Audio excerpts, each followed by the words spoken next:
I'm sorry for failing you and letting you down.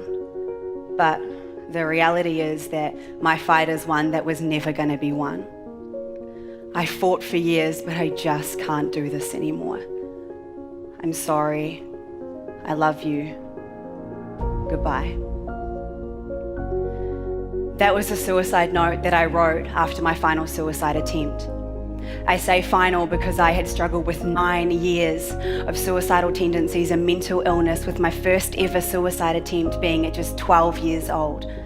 Now, I don't know if as a 12-year-old I knew that if I took my life that I would never wake up again, but I really don't think that I cared. I just wanted the pain to end. But you see, after my final attempt, I had a conversation that changed everything. It was a conversation with my mentor, and I remember I was just sitting there bawling my eyes out, and she looked at me and goes, "Jazz, why are you crying?" And I just turned to her and said, "I'm just so tired of fighting." And she looked at me and goes, "Jazz, what do you think the definition of fighting is? Because I don't think that you're fighting, I think you're only surviving.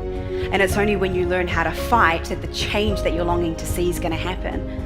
And I remember taking that and going, okay, if I've actually just been surviving this whole time and fighting might actually change something, then I've got to learn how to do that. And so today I want to share with you a very hard but very valuable lesson that I have learned. Stop surviving your situation and start fighting for your freedom. Now, the first thing that I had to do was that I had to figure out what the difference was between surviving and fighting. And so I did what any self-respecting researcher would do, and I Googled the definitions. The definition of surviving is to continue to live or exist in hardship, manage to keep going in difficult circumstances. You know, having a survival instinct is important. It's what keeps us going when times are tough. But a study says that 1 in 4 people struggle with a mental illness, and 80% of all people will at one point in their life have a suicidal thought.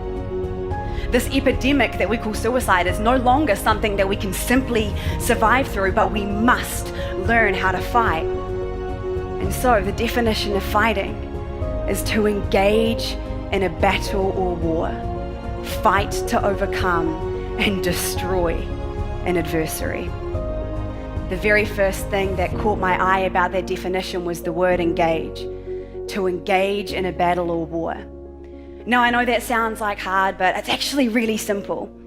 Psychology today says that people who are struggling with suicidal tendencies often find it hard to engage because they get negative thought patterns stuck in their brain that just kind of stay on repeat. They call it rumination. Ruminating is simply going over and over and over and over and over and over a thought without completion. When you're feeling suicidal, often these thoughts are around inadequacy, you're feeling worthless, and having these thoughts raises anxiety, and anxiety interferes with our ability to solve the problem. Then the depression deepens. And that is the starting point of fighting for your future. It was the starting point of fighting for my future. I had to begin to break the pattern of rumination in my life and engage in the battle. And so for me, the beliefs that I held tightly were that I'm unlovable and that I'm a burden. And so what I did to fight was that I wrote them down on a piece of paper. I drew a line, and then on the other side, I wrote down everything that those closest to me said or did that contradicted those beliefs. So that every time my mind would say, "Jazz, you're unlovable, Jazz, you're a burden," I would pull this list out and I would have rock hard evidence in front of me that my internal reality wasn't matching the external truth. And for people that know someone who's struggling with suicidal tendencies, this is something that's key for you to remember, that it's not about behavior modification, but about belief correction. Another thing that I had to do was that I had to start engaging in honesty. Honesty breaks pride and brings humility. And when you're struggling, it's so easy to isolate, put up walls, pretend everything's okay. But all that does is just reinforces the beliefs that you're alone. One of the other things that I started doing was that I had to learn to dream again. Because here's the thing, it's impossible to fight if you don't know what you're fighting for. And so when I was sitting in the psychiatric unit, I was starting to write out, okay, what do I want to do with my future? What do I want to do with tomorrow? What are the things that I would want to achieve? If I didn't have any barriers, what would it be? And can I just say that it doesn't take just one person to save someone. For me, it took my mentor, it took friends, it took a community, it took a psychologist to be able to get me to a space where I could learn to fight for myself and then save my own life.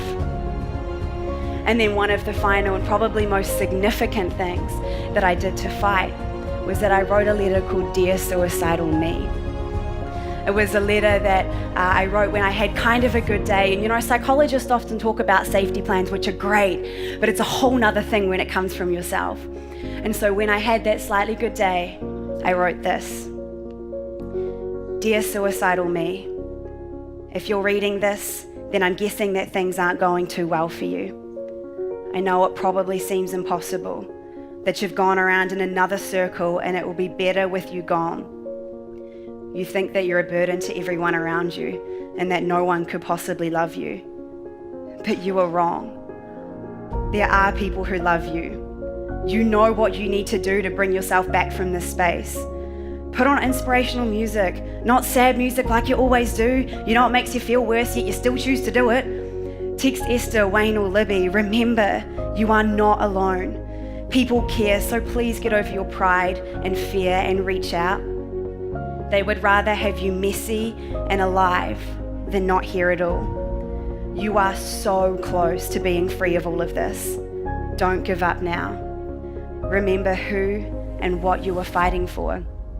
People do care about you and you have a future. It's not about battling your past, but fighting for your future. Start fighting right now. Take those steps. You got this, Jazz. It's not about battling.